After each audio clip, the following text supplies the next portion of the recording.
Hi, my name is Gibson, and I'm the co-owner and creator of the Personal Development School. This is your daily breakthrough video, and in this video, I'm going to talk to you about two key things. Number one, why a dismissive avoidance love language is what they are, because there's three core ones, and I'm going to talk to you about the subconscious associations linked to that.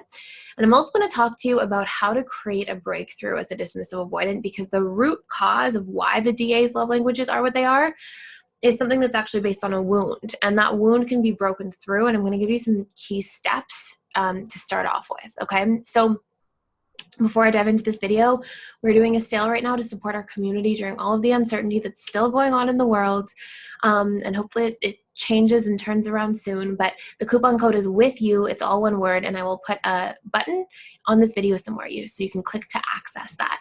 And the coupon code is for bundles, so 3 months, 6 months, 12-month membership bundles, which is the all access pass with close to 30 courses that are pre-recorded and close to 100 live webinars. And I am currently going into July 4 instead of 3 live webinars a week, just to connect with members in there and answer their personal questions.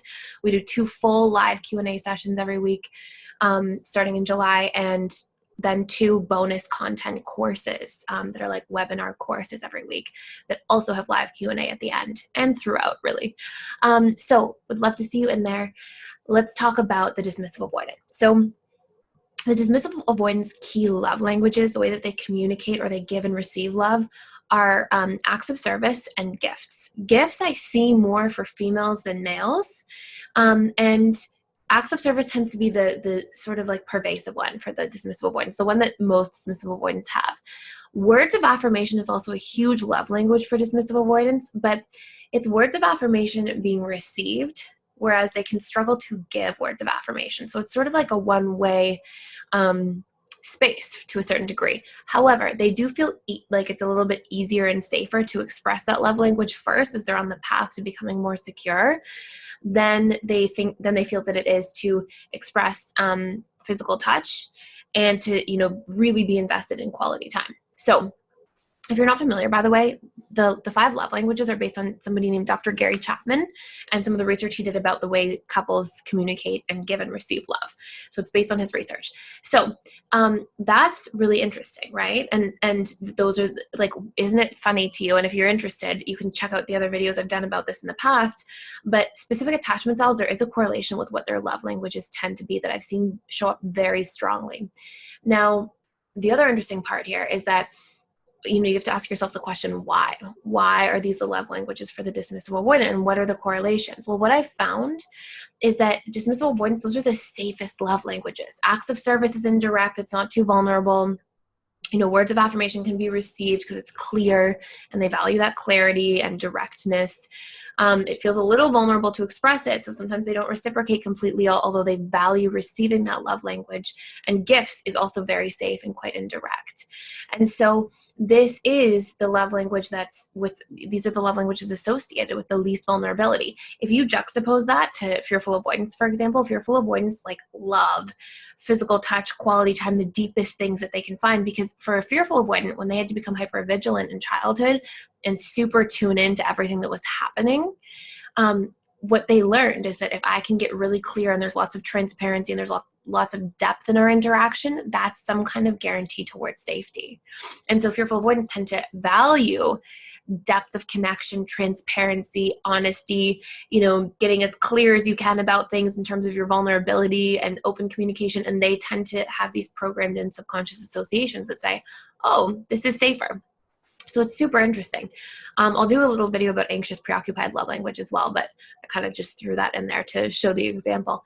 So when we take all of that information and then we look at why, well, obviously we know that the dismissive avoidant really fears vulnerability. So I'm going to give you a little breakthrough exercise if you are the dismissive avoidant, or if you're the friend or loved one of a dismissive avoidant and you want to share this. Here's the exercise. Number 1, you want to get really clear about what vulnerability means, because at the end of the day, those things that block a dismissive avoidant from being vulnerable, from warming up, from being open, are literally the programmed belief patterns they have around what vulnerability means. It's like a story around, it's like their primary story around vulnerability.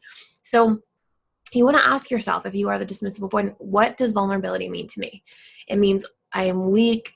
It means I am trapped. It means I will be rejected. It means I am unsafe. These are some key things that you'll probably see. And what I want you to do is write down all of the beliefs that come up, as many as you can, because there will probably be a lot, but there will be one or two that really stick out and resonate. And then what you want to do is you want to use subconscious reprogramming tools to reprogram those beliefs over and over again. Now, I'm not going to go into a whole bunch of tools specifically. I do have a course that's out, and it's 21 different ways to reprogram your subconscious mind. It's like a deep dive into subconscious reprogramming, and we touch on like the very basics of neuroplasticity and neurogenesis and how the brain can actually be sort of rewired. But what we're looking for here is you using one of these umbrella tools, these two key components, which is that the subconscious mind is reprogrammed through repetition plus emotion. So if you can take those stories and you can change those stories on a daily basis, and you can work to see how vulnerability is safe by maybe doing little tiny vulnerable things on a daily basis that aren't going to harm you, and then letting your conscious mind tell your subconscious mind, look, that was safe. I am courageous. I am okay. Everything's going to work out. That wasn't so bad. Things that are helping to change that program. If you can do this repetitively in a way that elicits new emotional associations, you're going to wipe out that program or neutralize it or make it become obsolete over time. And these are some first really crucial steps to changing the dismissive avoidant attachment style, because it involves changing these big belief structures and programmed associations that are that perceptual filter the dismissive avoidant sees the world through, that impacts everything else in the way that they show up in a relationship. So I hope this is useful. Thank you so much for being here. Please like, share, and subscribe to this channel if you're getting a lot of value, and I will see you in the next video.